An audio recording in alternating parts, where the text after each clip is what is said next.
This is his business headquarters in Las Vegas. Empty, except for the idea that he shares with his partner, who will handle the production end of the venture when things really get going.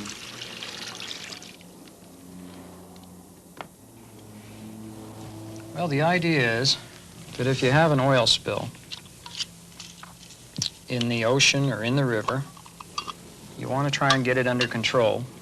And what I'm going to simulate here is put some of this oil down. There's your oil spill of major proportions. Now, this product, what I can do is, unfortunately, what I can't show you here is that if you put this product down with an application system, you ring the oil spill in such a manner. Now, the application system will make it much finer and it'll control this. And I don't know if you can see what's happening to the oil yet, but it's just literally being drawn into this stuff. Now, as I spray it across the top, now it's starting to draw it in. Now, I've got way more than I need. This controls like 10 times its weight in oil. And it will not sink. It's been chemically treated. It's cellulose. It's been chemically treated so that it will, in fact, not do anything with the water. It hates water, but it loves oil. And I don't know if you can see. We have containment devices, and that's what we're going to use this with. Now, you can see that it's just taken a very little amount of this oil-absorbing product, which we call oil eater, to pick this up. Now, the nice thing about it is that after that oil spill is there, we have the system to do what I'm doing with my hand, and that's pick all this up. There's the oil out of the product. Now, if you want the oil back, that's not a big problem if I can keep it all under control. The oil will come out, and there we go, allowing it. I don't know if you can see. There you go. Now, what I've done is I quit my regular job, and I mortgaged everything I've got, and it's quite a risk to do this, but the product works. You can see it works. And when it goes, I'm going to make millions. It's compatible with a lot of other products and a lot of other systems that are on the market.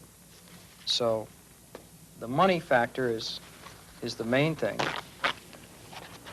It's the kind of thing that when you see it, you want to take the risk. It's just that kind of thing. You know you're going to make a lot of money. You know, people talk to me and they'll say, yeah, but you're crazy. You don't have a job. You don't know where the next paycheck's going to come from. As a matter of fact, I think maybe I've got $10 in my pocket right now. But I don't worry about it because I get up in the morning and it's my world. I own it. I can sit back and say I'm losing, or I can sit back and say I'm winning. And I can go out and change the odds in my favor.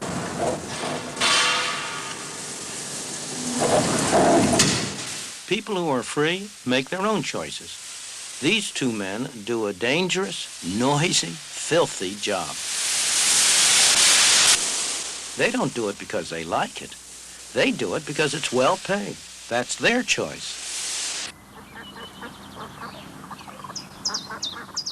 This young man has given up any thought of a steady, well-paid career in order to take a job on a golf course. He wants to become a professional golfer. It's a big gamble, but it's one that he has decided to take. When people are free, they are able to use their own resources most effectively, and you have a great deal of productivity, a great deal of opportunity. The major beneficiaries are always the small man. The man who has power, who's at the top of a society, he's going to do well whatever kind of a society you have. It's the society which gives the small man the opportunity to go his way, which is going to benefit him the most. And that is why If you ask, where in the world do ordinary people have the greatest opportunity for themselves and their children? It's not in Russia. It's not, on the other hand, in India. It's in places like the United States, like Hong Kong, like Britain, as it was. Not so clearly Britain as it is. For much of this century, the British have tried to use the law to impose equality, with very indifferent results. The failure of the drive for equality is not because the wrong measures were adopted, not because they were badly administered, not because the wrong people administered it. The failure is much more fundamental. It is because that drive goes against the most basic instinct of all human beings. In the words of Adam Smith, the uniform, constant, and uninterrupted effort of every man to better his condition, to improve his own lot, and to make a better world for his children and his children's children. When the law interferes with that pursuit, everyone will try to find a way around. He will try to evade the law, he will break the law, or he will emigrate from the country. All of those things have happened in Great Britain.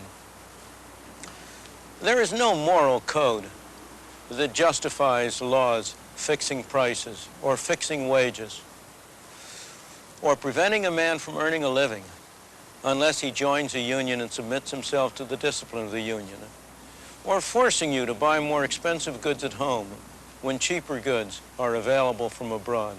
When the law prohibits things that most people regard as moral and proper, they are going to break the law.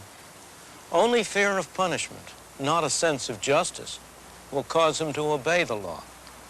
And when people start breaking one set of laws, there's a strong tendency for the lack of respect for the law to extend to all, even to those which everyone regards as moral and proper, laws against violence, theft, vandalism. Hard as it may be to believe, the growth of crude criminality in Britain owes much to the drive for equality. In addition, that has driven some of the ablest, best trained, most vigorous people out of Britain, much to the benefit of the United States and other countries that have given them a greater opportunity to use their talents for their own benefit. And finally, who can doubt the effect which the drive for equality has had on efficiency and productivity? Surely, that is one of the main reasons why Britain has fallen so far behind its continental neighbors, the United States, Japan, and other countries, in the improvement of the economic lot of the ordinary man over the past 30 years. Everywhere and at all times, economic progress has meant far more to the poor than to the rich.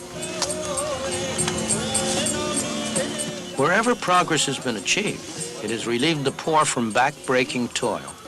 It has also enabled them to enjoy the comforts and conveniences that have always been available to the rich.